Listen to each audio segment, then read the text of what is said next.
So in the Skyfield project, we were able to develop an imaging protocol for specifically for imaging neurodegeneration at 7 Tesla with quantitative imaging biomarkers. Quantitative imaging means we're not interested in standard T1 or T2 weighted images of the brain, but we want to measure biophysical tissue properties.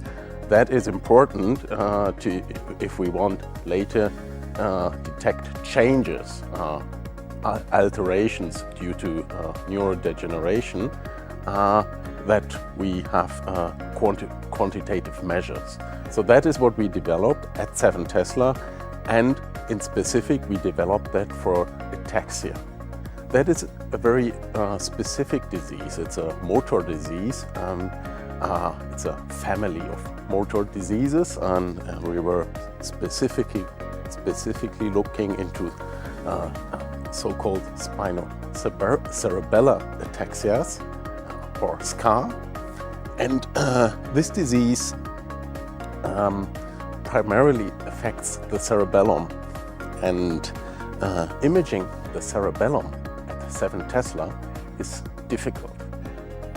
Typically, we do not have good image quality at 7 Tesla of the cerebellum.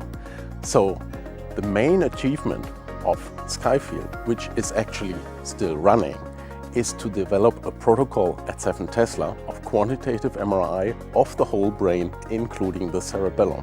This works now, and that was not possible before the project.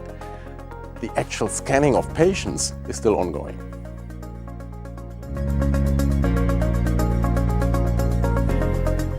Skyfield was absolutely fundamentally important for the achievements during the past years. This was a huge collaborative effort.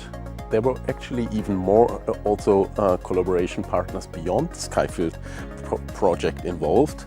For example, people from the Paris, from the Neurospin in Paris, from the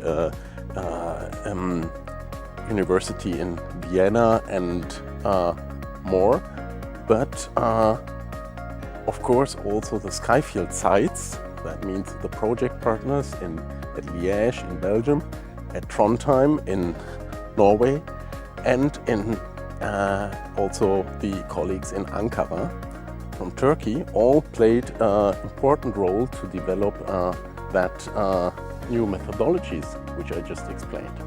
And without Skyfield funding, we wouldn't be where we are now, because this requires a lot of dedicated knowledge from specific fields and experts, and those we brought together in this project, which allowed us to develop this very dedicated imaging protocol.